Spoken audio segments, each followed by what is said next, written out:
welcome to the Career Corner. My name is Heather Swift and I'm delighted to be your host. The purpose of the Career Corner is to help move people from career distress to career success. Today's guest is Abby Kohut, author, speaker, and career expert. Her book is entitled Abby's 101 Job Search Secrets. She was here last year, and since then she's been touring all around the country and is here to share some of her new secrets and tips with us.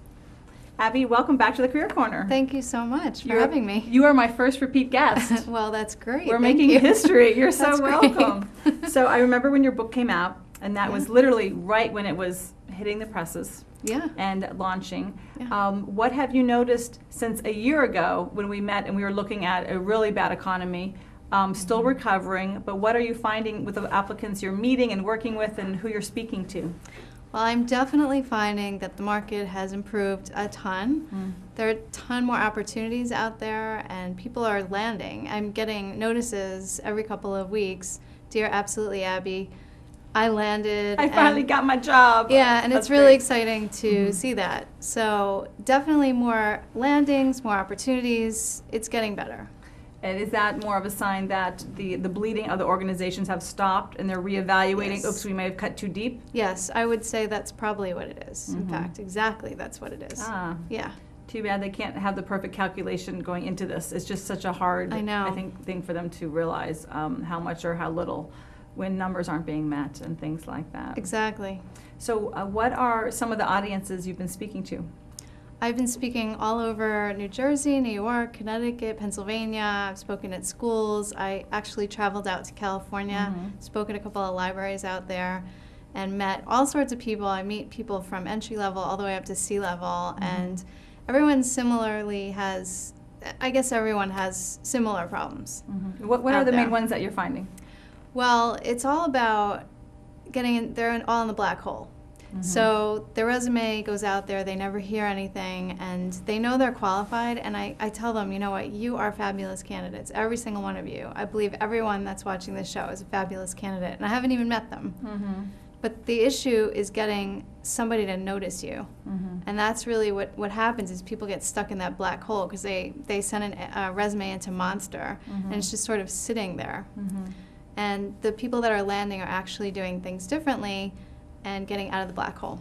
So how does one get out of the black hole if you feel like you have sunken into the black hole? Well, one of the things you definitely have to do, and we talked about this last time a bit, is networking. But it's so important. And I don't mind diving into it again because people forget and people get too busy and they don't want to realize my network is very bad.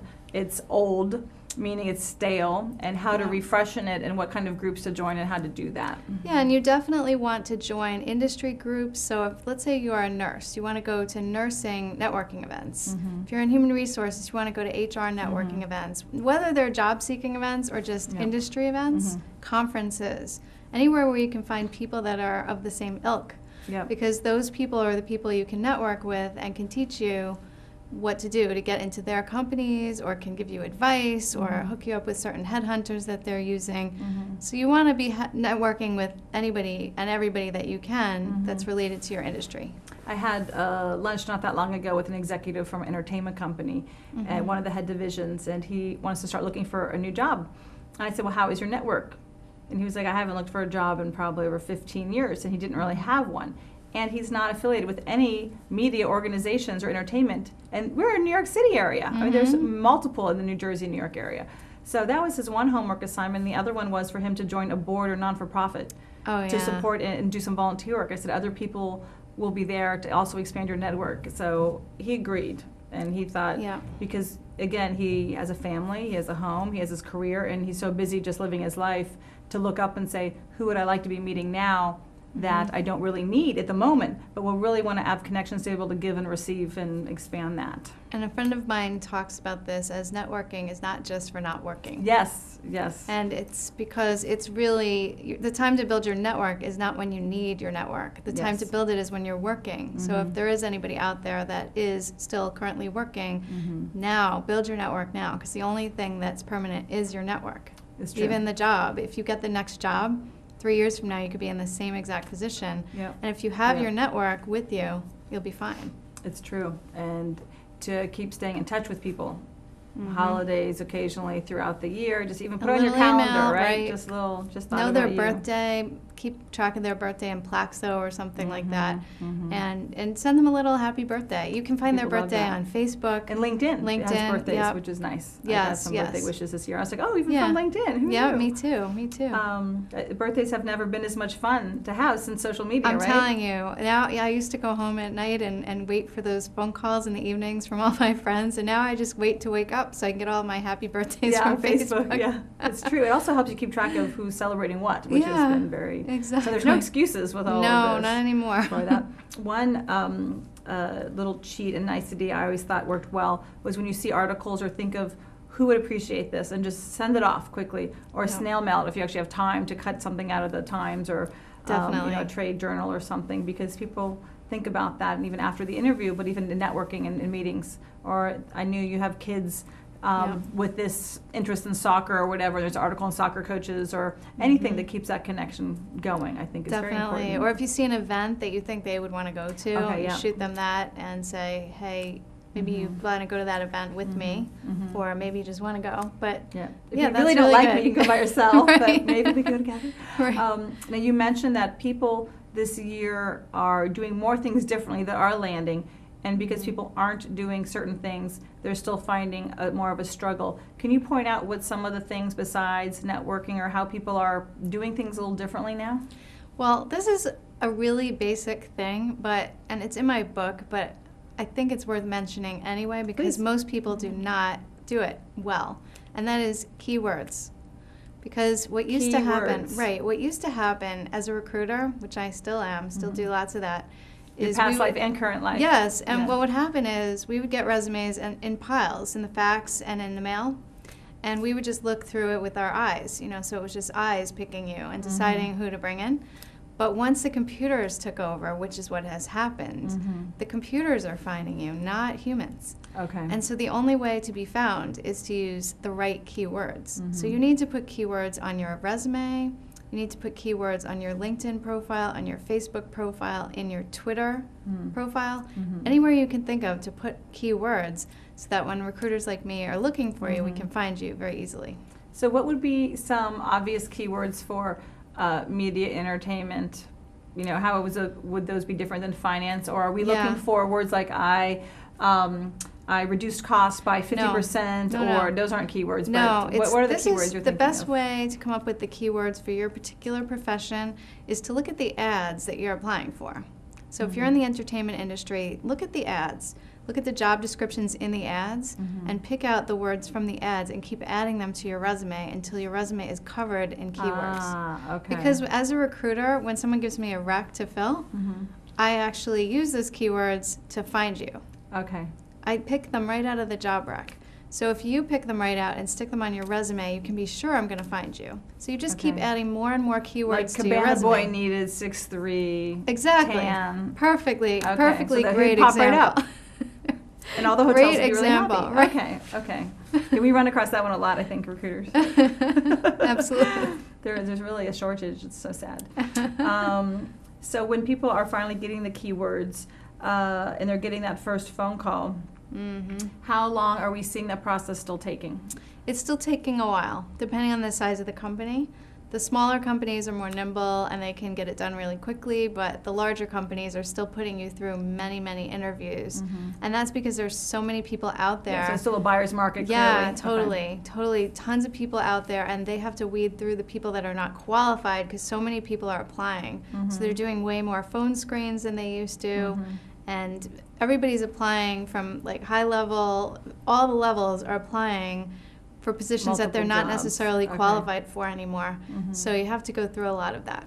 Are you finding that a lot more people are overqualified for the jobs they're applying for, and they're not getting them because they're still overqualified? Or do you think companies are more open, like the company that you're supporting when you do your recruiting contracts? Are they okay if someone used to be making $20,000 or $25,000 more because they're coming with more qualities and more content and experience? Yeah, definitely. So- We've actually hired a couple of directors into senior manager positions because we realized why not if we can get a director level that's willing to do this job and they're qualified and they're excited about it. And Okay. so we've definitely hired a few of those people. Yeah.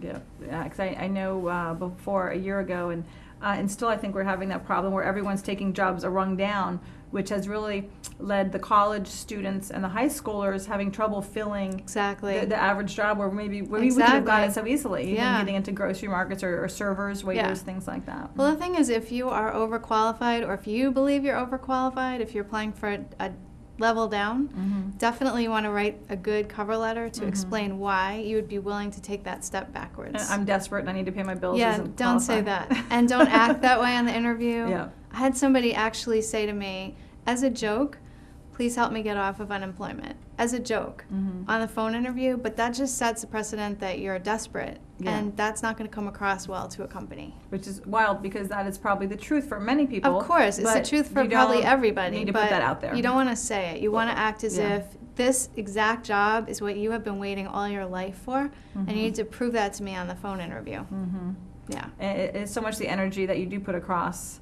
And it's like that saying, nobody wants a desperate girl at the party, or the, oh, I hope they like me, I hope they like me, because then no one's going to really go, Exactly. what's the problem here? Exactly. And that does come across via phone interviews, in person, through email, like how you put that out there with your executive presence, and really exactly. it shows it's up all whether you. about executive presence. So how do people become more aware of how they are portraying themselves? What is a way that people can do this you'd recommend? Well, you definitely want to have mock interviews, for example. Maybe go and find people in your industry and ask them if you can pick their brain, take them out to lunch, buy them a cup of coffee, and you'll get to know what they're looking for in their industry.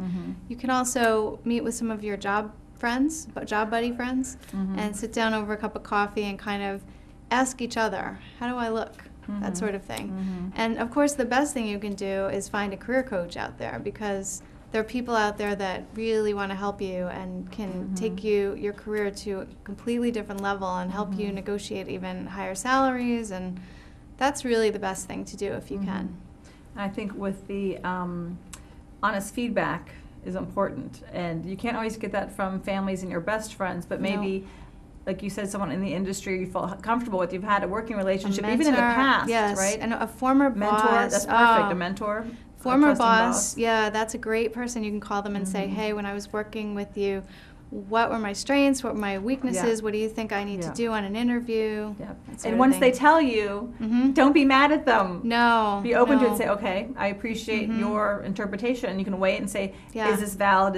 Are they crazy? You know, but you should thank them for it. Yeah, it's like, okay, thank you for your insight, and I will contemplate this. Doesn't mean you have to agree with everything. No. But that's very good. They're probably right, unfortunately. Yeah, more often than usually not. your boss knows. Yeah.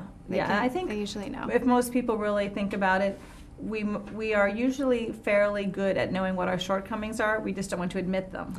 Yeah, except there are people that there are certain words that people will say, like the word like. I know I say that a lot, or the word basically. What do you mean like? Like, oh my gosh, yeah, okay. There are things that people say in their speech that they don't necessarily know. I had somebody point that out to my husband just the other day about something that he says all the time, and now he hears it. He says it all the time. And now he never says, I love you again. No, I'm just joking. It's just, you don't necessarily know about those little speech habits that you have, and like the right? Yeah, I have a family member who's a big guy. And on the phone, when you have nobody, you can't see the person, you can't see the body language, those little speech things are like extremely, what's the word? I had a colleague who kept saying, if you will. So we're going to be taking a break now, and when we come back, let's talk about some different interviewing tips. We'll be back shortly with our interview with Abby Kohut.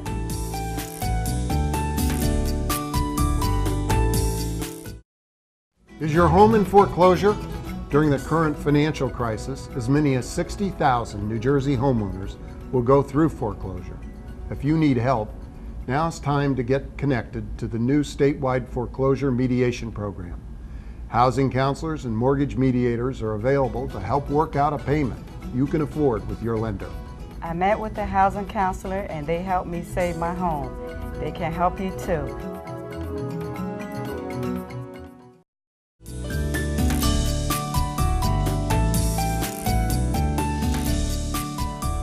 Hi, welcome back to the Career Corner. We're talking with Absolutely Abby, and we're looking at job search secrets and interview tips. So Abby, let's talk about some of the most dreaded interview questions, may we? Oh, absolutely. Absolutely, Abby, thank you.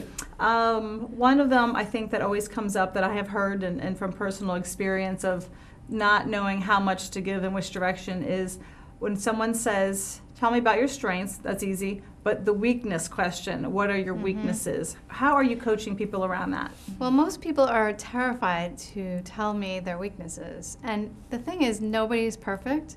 And we know that as recruiters. We imagine that you have weaknesses. But the thing is, we have to figure out, do your weaknesses work well within the job constraints? Okay. Right?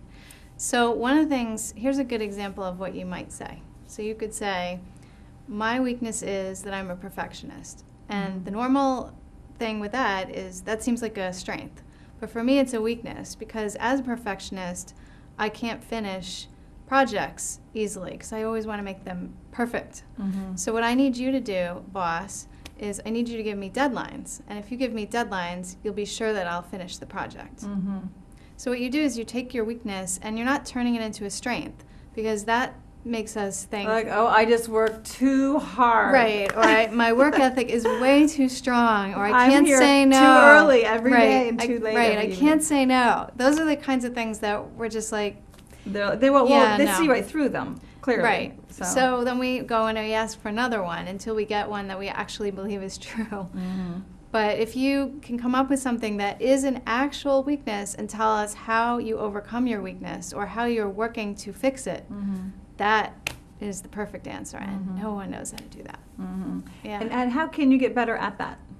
How can you get better At looking at, is it best to pick maybe 3 weaknesses or things that you feel you could reflect on and maybe tweak it in a way so it doesn't throw you under a bus, but that Yes. saying, you know what, I notice. Yeah, I mean, you don't want to pick a weakness such as I'm late every day Yeah. because that is not going to work for any job. So Yeah. think of the job you're interviewing for and think of what might be a weakness for you coming into the job and how you might be able to explain how you could overcome that with the boss's help. That's what you want to do. You can borrow my perfectionist one if you want. Yeah. But Yeah, that is was actually fun. a true one for me. It's true. I came up with that myself because that's one of my weaknesses. is Just I want focusing on everything. detail and- Yeah, like my Yeah. book, for example. I could be working on it for years and years. After a while, you just say, I gotta go. it's done. Let's do it. January Yeah. 1st, done. Yeah. And it was. Yeah. But otherwise, I'd be going and going. So, yeah.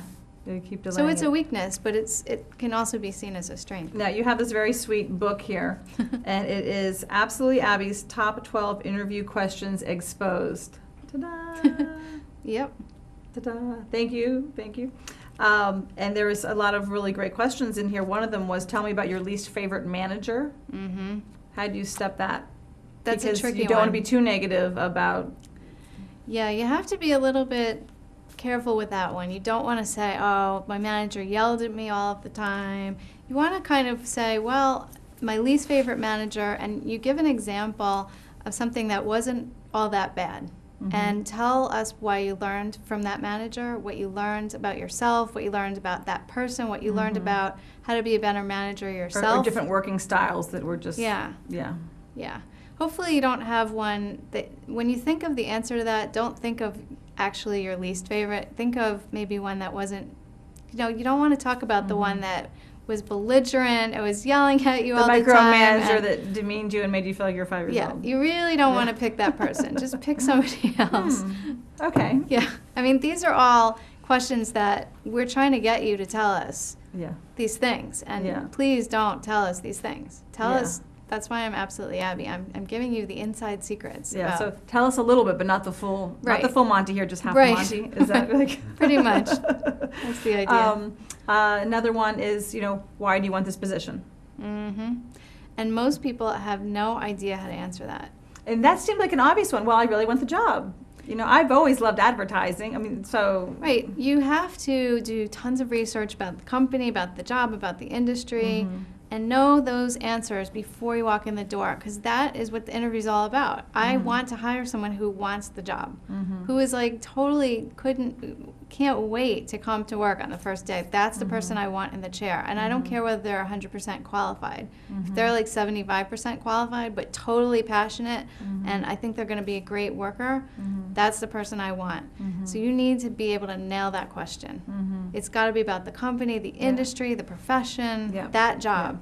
And there's no reason to never go into an interview these days without having pulled up the websites, having also looked for the people on LinkedIn and Googled other individuals, because there's so many things that you can do to really find out about the folks. Exactly. And I still have people today that come in and I give them details about the company's website and they seem surprised, and they shouldn't be surprised about anything I'm telling them. They should have known those things. So that gives me the impression that you're really not that interested in that job. Because if you were, you'd be totally excited. Yeah, your passion has to come through, and you need to do the research, because there are people that are doing all of those things. And I think by comparison, you'll just look so ill-prepared that you'll stand out in a big time, but for the wrong reasons. Well, here's the other thing, is at the end of the interview, you have to have questions to ask me. Yes. I did an interview today at a client site, and I said, do you have any questions? And all their questions were about benefits.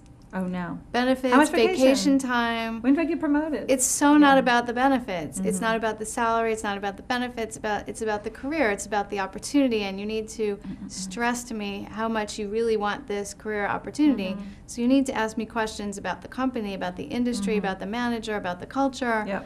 But not basic questions. Come with a list of 20. When I was interviewing in the past, I used to literally bring a list of 20 questions. They were general, so I could use them for any company.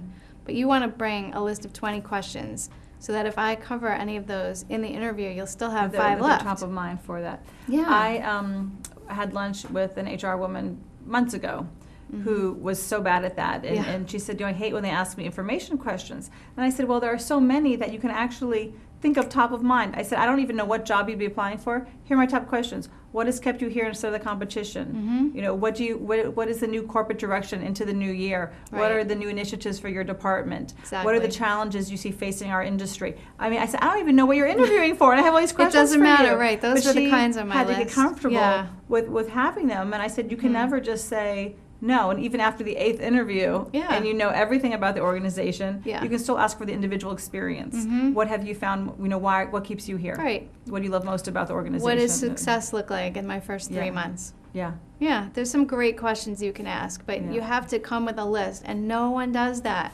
And I'm still, I can't believe in this day and age that people don't know that they have to bring questions. People, read my book. I know, it's all in my book.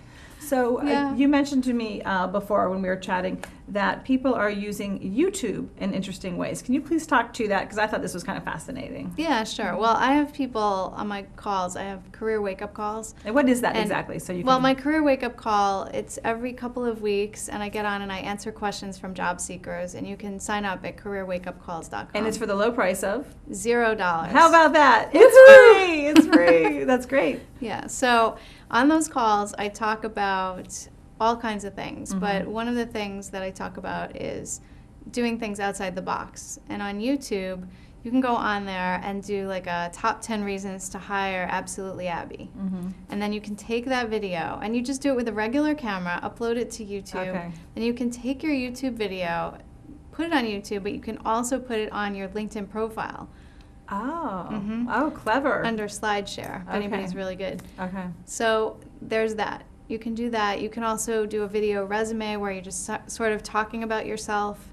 But just these are things that are outside the box. Oh, another outside the box thing that I talk to my folks about is faxing their resume. I don't know if we talked about that no, last I remember time. You mentioned that, but mention it again because that's yes, a different approach. since then I've had numerous people get jobs because they faxed their resume. So I always say, don't underestimate the power of a facsimile transaction. Yes, absolutely. It's so old-fashioned. Yeah. But the thing is, no one else is doing it. So these are sets little. It apart. Yeah, you have to do. If everyone's running to the left, you have to run to the right. If people are not walking into companies and talking to receptionists and saying, "Can I see the hiring manager?" You need to do that. You need to pick up the phone and call the hiring manager, which you can find on LinkedIn. So anything you can do that everybody else is not doing is exactly what you should be doing. Yep. I think what's a good way if people are feeling that they've tried this a little bit or different things that aren't working and they're feeling down in the dumps. You know, what's a good way? Because I'm sure you've spoken to many different people who have come to you and feeling so beaten down and so desperate, and you know, nothing is worse than someone feeling so just out of sorts and just sad about their job search, because then the future stops looking friendly. It affects family, relationships, partners, everything. So what are some words of wisdom and some, you know, to get that inner cheerleader, you know, kind of rising up again and grabbing her pom-poms, you know, and being like, I can do this, I can do this. I think one thing that people do is they stay home when they're not working, and I think you got to get out of the house. Okay. And you got to do some exercise, maybe join a gym, maybe run around the block, and have a daily regimen. I'm going to go out and I'm going to do this first, and then I'm going to do that. And not just be trapped at home. I think that's where, you know, at Lehecht Harrison, I see so many of our candidates in service that are so grateful to have the real estate to come to. And although a lot of places can do it all virtually, for people that have little kids or elder care issues or a spouse giving them the honey-do list all the time, they're not focusing and they're not with a network of other executives that can help them look at different ways of doing their job search. Right. And you just see that they benefit so much from that stuff. Well, it's all the camaraderie when you get out there and you go to networking events with other job seekers, and you realize you're not the only one struggling, and maybe find a job search buddy, and then when you're feeling down, you can call them at any time and they can call you, or maybe a group of 4 of you or 6 of you or something like that. And there are, in the Maplewood, South Orange area, there are resources at the library. So it's interesting. You've spoken to libraries in California and around different areas of the country. Yeah, I spoke at the Maplewood Library too. Yeah. So there's a nice group there that have been giving good support. Definitely, that's a great group actually. And I think that's for free. I think most job search groups are free because most job seekers don't want to pay any money for that service. But I have to tell you that one of the things that, if you can invest a little bit of money in yourself to get your resume critiqued, or to get a career coach to meet with you to tell you what exactly might be wrong, there are so many people that will come into my office and I know within the first 10 seconds why they've been unemployed for 6 months. And I can't tell them because I'm not a coach. So let's look here, because I want you to hold up this little disc in front of you, because this is so cute. What is this? This is the CD that you get when you purchase the book, which is on my website. So you get the set, basically. Right, so you get all 3. So this is, you get the book, Absolutely Abby's 101 Job Search Secrets. You get the second one, which is Absolutely Abby's Top 12 Interview Questions Exposed. And then you get this CD, which is called Interviewing Ingenuity. How fabulous. And so this is all, what, like $35? No, it's 20. Okay, so it's $20 and you get all of this. And you get all this. So the inside information from a recruiter. From somebody who actually wants to tell you the truth. Yes. So when they're talking to other recruiters like you, they have all the answers. You're giving them the answers to the test. I'm basically legally. And it's funny because I feel a little bit of guilt every time I put a little extra thing in the book, and I'm like, oh, the recruiters are going to be mad that I'm telling people this. But it's. I want to help people, and by the way, I set a goal to help 1 million job seekers since I saw you last, and I'm well on my way. And you're well on your way. That's wonderful. That's really good. We're going to be winding down here shortly. Are you going to keep going until you hit 2 million, or what's that going to be looking like? Well, after I hit 1 million, I'll probably go for 10. Okay. Sure. 10 million? Sure, why not? Hey, sky's the limit. I want to help people. And hopefully then we can go to talking about 10 million people that need coached because they landed. Exactly. Which would be really, really good. That would be terrific. For that. Well, I wish you the best of luck with your fabulous set and everything. And what's your website where we can find you? You can find me at absolutelyabby.com, but you can find the books at 101jobsearchsecrets.com. Okay, fabulous. Thank you so much. You're welcome. Thanks for having me. And thank you all for coming on to the Career Corner. I almost forgot the name of my own show. Thank you for tuning into the Career Corner. I wish you much success until we meet again.